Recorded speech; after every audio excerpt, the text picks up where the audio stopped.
Alors qu'il se trouve en plein territoire hostile, Jésus déclare dans Luc 10 au verset 2 « La moisson est abondante, mais les ouvriers sont peu nombreux ». Il enseigne ainsi que peu importe l'endroit où tu te trouves, même d'apparence fermée à l'évangile, la moisson est mûre.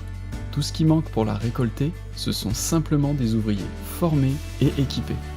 Nous te proposons donc un outil formateur très utilisé dans les mouvements de multiplication de disciples, appelé les 4 champs.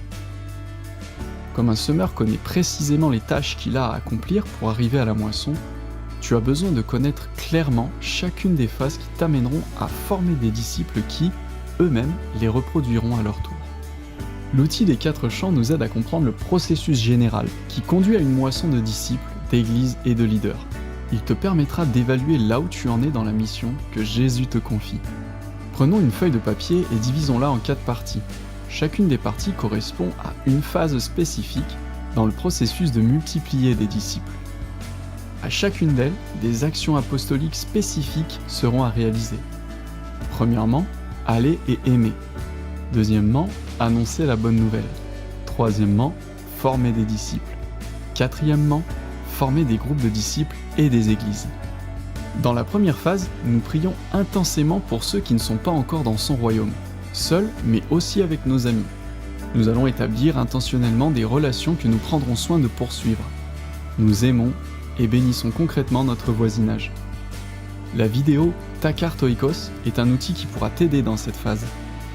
Nous passons ensuite à la deuxième phase. Maintenant que les relations sont établies, c'est le temps d'annoncer la bonne nouvelle. Nous partageons un peu de notre histoire, puis la grande histoire de Dieu. Lors de conversations spirituelles, nous allons voir le degré d'ouverture des personnes là où elles se trouvent dans leur voyage spirituel. En effet, nous les accompagnons dans un processus de questionnement et de découverte. Et au moment opportun, nous partagerons la bonne nouvelle avec un outil que nous te proposons dans une autre vidéo, la grande histoire. Il faudra bien sûr adapter ta façon de communiquer avec chaque profil de personne et de croyance.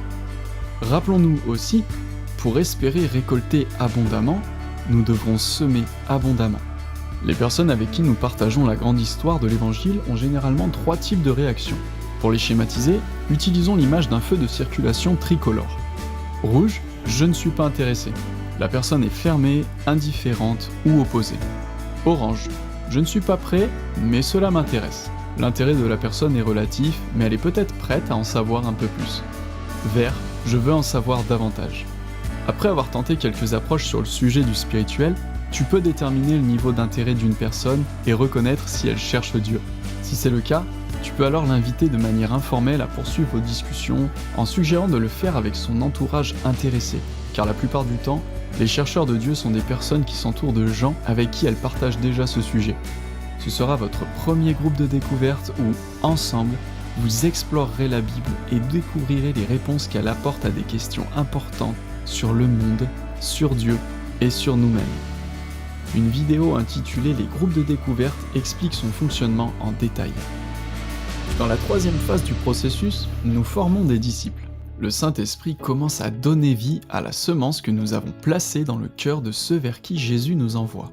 Ils découvrent peu à peu la bonté inconditionnelle de Dieu, mais ils commencent aussi à réaliser l'état de leur cœur et leur besoin de changement et de salut qui ne l'aurait offert qu'en Jésus-Christ. La repentance et la foi sont clés dans cette phase. La concrétisation de la repentance et de la foi en Jésus sera le baptême de la personne qui a cru à la mort et à la résurrection de Jésus. Dans cette phase, l'utilisation de l'outil des groupes de découverte s'est montrée être, dans toutes les cultures, particulièrement efficace pour la croissance en maturité. La formation de disciples y est vécue non comme un événement ou un programme, mais comme un processus de découverte. Dans ces groupes, nous donnons une formation de disciples à court terme, visant à donner les premiers éléments nécessaires à la vie spirituelle et à poser les fondements de la foi. Puis nous continuons avec une formation de disciples à moyen terme qui propose de parcourir toute la Bible, de Genèse à Apocalypse. Nous voilà arrivés à la 4e phase, former des églises. Nous rassemblons les disciples de ces différents groupes pour former de nouvelles églises. Ces groupes pourront se réunir à une fréquence déterminée, mais pas trop souvent pour ne pas court-circuiter le processus de formation de disciples et de responsabilisation de chaque disciple dans les petits groupes. La vidéo intitulée « Vers une église » décrit cette phase importante. Beaucoup d'églises ont vécu ce même processus dans leur histoire, mais sans voir la multiplication d'églises, car celle-ci dépend entièrement du redémarrage de ce processus des 4 champs au travers des disciples formés, puis envoyés. Travailler à l'émergence d'un mouvement du royaume, c'est donc avant tout former des disciples qui deviennent capables de former eux-mêmes des disciples. Nous pouvons dire que ces disciples sont donc formés à être des leaders formateurs dès le départ. Un mouvement de multiplication de disciples est aussi un mouvement de multiplication de leaders. C'est pourquoi nous dessinons cette flèche allant de la première phase jusqu'à la 4e. Les leaders sont avant tout des praticiens. Ils vont être capables de recommencer le processus en entraînant d'autres à faire la même chose qu'eux. Lorsqu'on avance d'étape en étape vers cette moisson promise, nous faisons face successivement à plusieurs obstacles qui ont le potentiel de bloquer ce processus. On peut rester bloqué au premier stade si l'on ne partage pas l'évangile. Pourquoi je ne partage pas la bonne nouvelle ? La réponse peut être un manque de modèle, de formation qui finalement nous laisse inadéquats.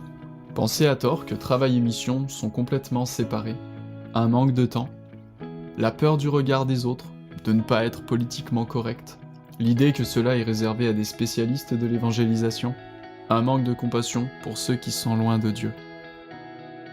On peut rester bloqué après la 2e phase si l'on ne forme pas des disciples. Cette barrière se retrouve souvent dans cette question: suis-je en droit et suis-je capable de former et baptiser des nouveaux croyants ?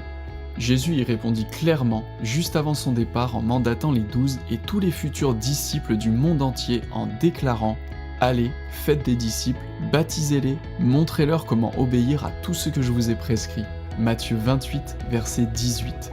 Chacun est invité à obéir à ce mandat. Puis, après la 3e phase, une autre barrière est communément rencontrée.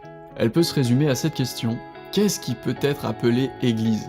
L'étude du chapitre 2 du livre des Actes nous aide à comprendre les indispensables pour qu'un ou plusieurs groupes de disciples soient considérés comme Église. Il répond à des questions telles que: à partir de quand un groupe de disciples devient une Église ? Doit-elle être dirigée par un pasteur ? Doit-on nécessairement avoir un bâtiment ? Qu'est-ce que Jésus appelle Église ? La vidéo Vers une Église donne des réponses à ces questions. Finalement, après la 4e phase, le processus de multiplication peut s'arrêter suivant la réponse que l'on donnera à la question suivante. Qui peut recommencer ce processus entièrement ? De la même façon que nous sommes tous potentiellement préparés à fonder une famille et à avoir des enfants, il en est de même spirituellement. Nous sommes tous appelés à nous préparer à former des disciples et à fonder de nouvelles familles spirituelles. C'est cette responsabilisation des croyants qui a permis à l'évangile de se répandre avec une telle rapidité durant les premiers siècles. Maintenant que tu as une vue globale des phases qui conduisent à une moisson abondante, tu peux voir plus clairement là où tu en es et connaître plus précisément les barrières que tu as à franchir. Tu es l'un des ouvriers que Jésus recherche pour la récolter.